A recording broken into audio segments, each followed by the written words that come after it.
Chapter 23. There was nothing to do but wait. Wait while the water level inside the ship rose and carried my friends toward the top of the chamber, up to where the grate was. I could not maintain my flight level beneath the ship any longer. I said goodbye to my friends and zoomed out the far side. The open air was a blessing. I soared high on a nice thermal pattern created by the ship itself. I rose high up and over the top of the ship. The park rangers were all around on the ground. The helicopters and two of the bug fighters were still parked on the ground in the little clearing. The blade ship was there too. Two other bug fighters continued zipping around at treetop level. While I watched, they brought the Hork-Bajir who had carelessly fired off the Drakenbeam. They dragged him before Visser 3.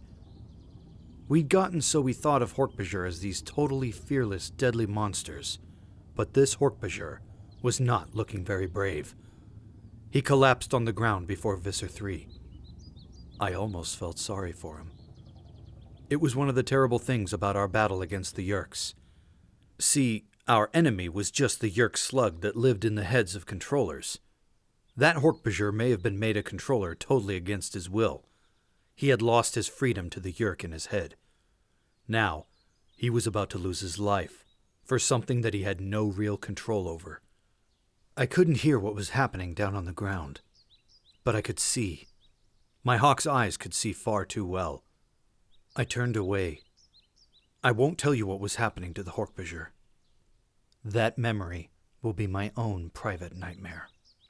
But when I next looked, the Hork-Bajir was gone, and in his place was a sudden rush of other Hork-Bajir and Taxxons and humans, all surrounding Visser 3.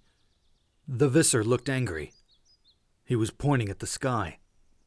Within a few seconds, the helicopters were lifting off. The two bug fighters powered up and took off. I had a very bad feeling that I knew what had happened. The doomed Hork-Bajir had told Visser 3 about the bird he had fired at, and some other controller had probably said, "Oh yeah, I saw a bird acting suspiciously too." And someone had no doubt said, "Hey, wasn't it a bird that distracted the Hork-Bajir yesterday and let that human get away?" Visser 3 had put two and two together. An animal acting unlike an animal meant just one thing to him: Andalites in a morph. I guess I should have been flattered that Visser 3 believed we Animorphs were true Andalite warriors. But it didn't make any difference whether he thought I was an Andalite or a human. He was sending his creatures into the sky, looking for a bird that was no bird. Me. A bug fighter skimmed over the trees.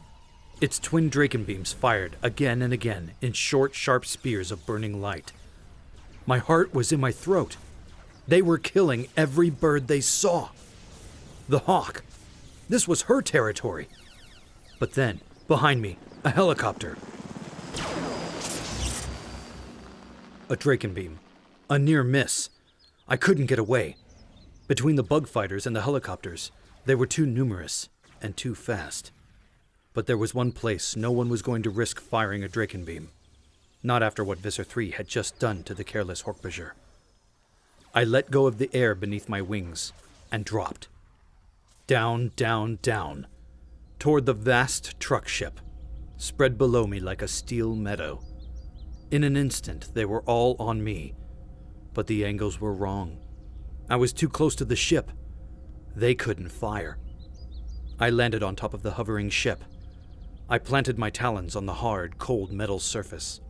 It stretched in every direction around me. The surface curved down and away from me, so that I couldn't even see the edges. It was as if I were standing all alone on a metal moon. Over my head hovered helicopters and bug fighters. I could see human and Hork-Bajir and Taxxon eyes, all focused on me. I knew the look in their eyes. The look of the predator. And me, their prey.